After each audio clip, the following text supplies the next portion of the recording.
Hey everyone, and welcome. Today we're diving into two totally different ways of looking at prosperity. One has been this 250-year-long search for the right formula. The other is a blueprint that's been around for over 1400 years. And both are trying to answer one of humanity's biggest questions. Seriously, what is it? Is it just about having a ton of money and booming markets? Is it about individual freedom? Or is there something more to it? For centuries, that one question has led us down two completely different paths, telling two very different stories about how our world ought to work. So let's break this down. On one hand, you have the Western story. You can think of it as this ongoing search, this evolution of ideas over 250 years, all trying to nail down the secret sauce for material wealth. But on the other hand, you have the Islamic framework, which, right from the get-go, presents itself as a complete, holistic system for both spiritual and material well-being. All right, let's kick things off with the Western answer. It's a really fascinating journey because the main idea of what drives prosperity has shifted, dramatically over the last couple of centuries. So this journey really starts with Adam Smith, right? He argued that our own self-interest is a powerful engine for growth. But, and this part is key, it's balanced by our sympathy for others. For a long time, that idea got simplified to just focusing on capital and labor. But then, in the late 20th century, thinkers like Douglas North came along and said, wait a minute, you're missing the most important part. He argued that none of that works without good institutions, the rules of the game. And today the conversation has evolved even further, with people like Amartya Sen arguing that true prosperity isn't just about income, it's about freedom and what people are actually able to do with their lives. So, here's the bottom line for modern Western thought. A country's success really hinges on the quality of its institutions. Things like strong property rights, a predictable rule of law, stable government. These are seen as the absolute foundation for building a productive and free society. Okay, so that's one side of the story. Now let's completely shift gears and look at the Islamic framework. It has a very different starting point.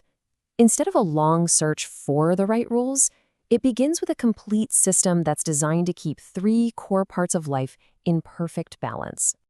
This whole approach is built on three interconnected pillars.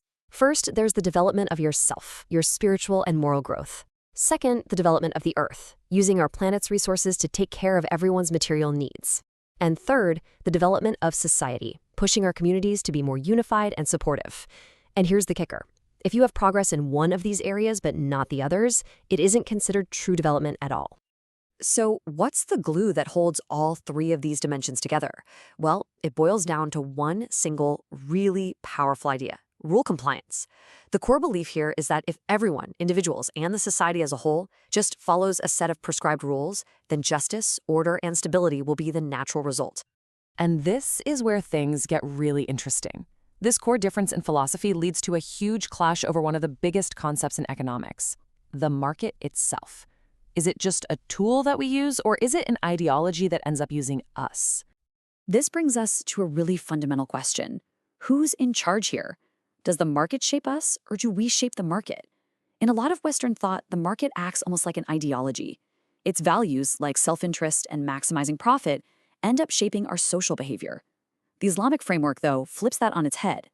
It sees the market as just an instrument, a tool that has to operate within a moral code that people are supposed to have already accepted before they even make a deal. This also leads to two totally different ways of thinking about what's just or fair in an economy. Western philosophy has given us ideas like utilitarianism, basically what's best for the most people. Or John Rawls's veil of ignorance, this thought experiment where you design a society without knowing if you'll be born rich or poor. The Islamic concept, in contrast, is way more direct. Justice isn't something you have to figure out through debate. It's what happens automatically when you follow the prescribed rules. It's when everything is in its proper, intended place. But here's where the Islamic framework adds a really critical twist. Even if a market transaction is perfectly legal and follows all the rules, and the outcome is considered just, the story isn't over. There's another step, and it's not optional. So how do you achieve that balance after the market has done its thing? Well, it's not just about hoping people will be generous. The Islamic framework has a whole toolkit of specific financial instruments, and they are seen as obligations, not just suggestions. You've got things like zakat, which is a required annual payment on your wealth. There's klums, a 20% tax on certain kinds of income. And then you have interest-free loans, permanent charitable endowments, and inheritance laws designed to break up concentrated wealth. But this is the absolutely crucial part. These aren't seen as charity. The whole idea is that you are redeeming a right. The less fortunate have a legitimate claim, a right, to a portion of the wealth held by others. Let's just zoom in on one of these, because it's pretty unique. The card Hassan, or the beautiful loan. This thing completely reframes the whole act of lending. It's a loan with zero interest, where you expect absolutely no monetary profit. So why would anyone do that? Because the Quran frames it in this amazing way. You're not actually loaning money to another person. You're loaning it directly to God. Okay, so if you don't get interest, what's in it for you? The answer is a concept called baraka, or blessings. The Quran uses this beautiful metaphor to promise an incredible multiplied return, like a single grain of wheat that grows into 700 grains. The return isn't in cash, but in spiritual and worldly benefits. A 700-fold return. I mean, that is a powerful spiritual incentive to follow this particular rule. So what's the big deal here? It means that social solidarity, looking out for each other, isn't an afterthought. It's not a separate government program that you add on later. It's literally built into the DNA of the economic system itself as a core function. Okay, so all of this brings us to the ultimate question. What's the point of it all? What's the end game? Because these two systems aren't just using different playbooks, they're trying to win completely different games. For a lot of Western economics, growth itself is the destination. The core assumption is that if the whole economy gets bigger, a rising tide will lift all boats, and general well-being will follow. But in the Islamic framework, economic growth is just a vehicle. It's the car, not the destination.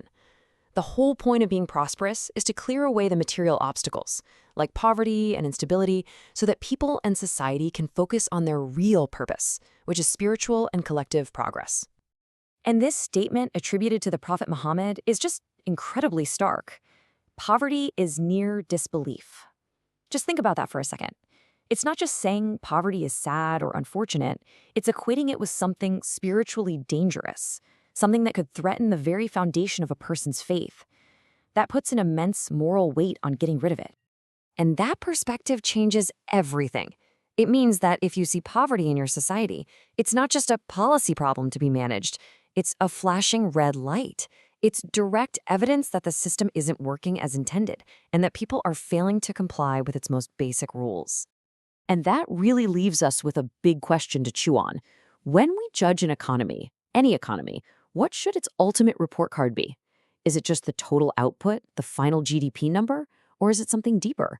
Is it the justice of how that wealth is created, how it's distributed, and what it's ultimately used for?